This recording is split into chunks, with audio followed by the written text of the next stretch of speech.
We begin with a warning from one parent to all the others watching tonight. Thanks for being with us. I'm Rory Johnston. Memorial Day has passed.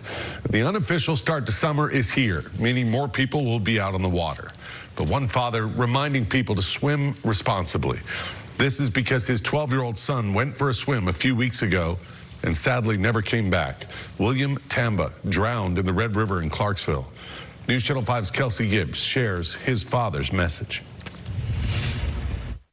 It's tough for me. I still feel I'm dreaming and praying to wake up from this dream. I can still believe that reality is kicking in. Enoch Tamba is talking about the day that started so happily, but ended in a tragedy. We did not plan to swim.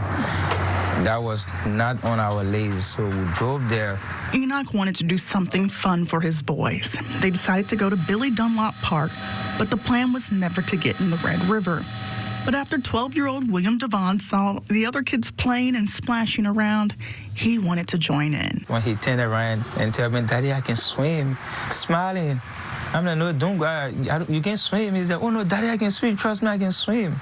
William has only been in the country since August. He lived most of his life in Liberia and West Africa with his mother. As soon as you see he's all about life and playing, He left a mark on this community for the 8 months because he came in August, not a year. He was a kid with dreams to play football and join the United States Army. He was a child that had so much energy. But Enoch saw his son's dreams fade away right in front of his eyes on May 18th. He started going up and down, and then we all started yelling, "Oh, he's drowning, he's drowning." Enoch tried to jump in to save William, but he couldn't swim and started to sink. He says a stranger called 911, but no one jumped in to help William. So all he could do was hope the first responders would get to him in time. And then I had a hope. These people know that job. They're going to find him because this house is not even a good 10 or 15 minutes. But the day turned into night. There's still no sighting of 12-year-old William. It was 4 days later until William's body was found.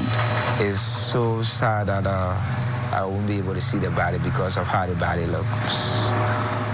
Enoch says it wasn't long after he started to hear the dangers of swimming in that area.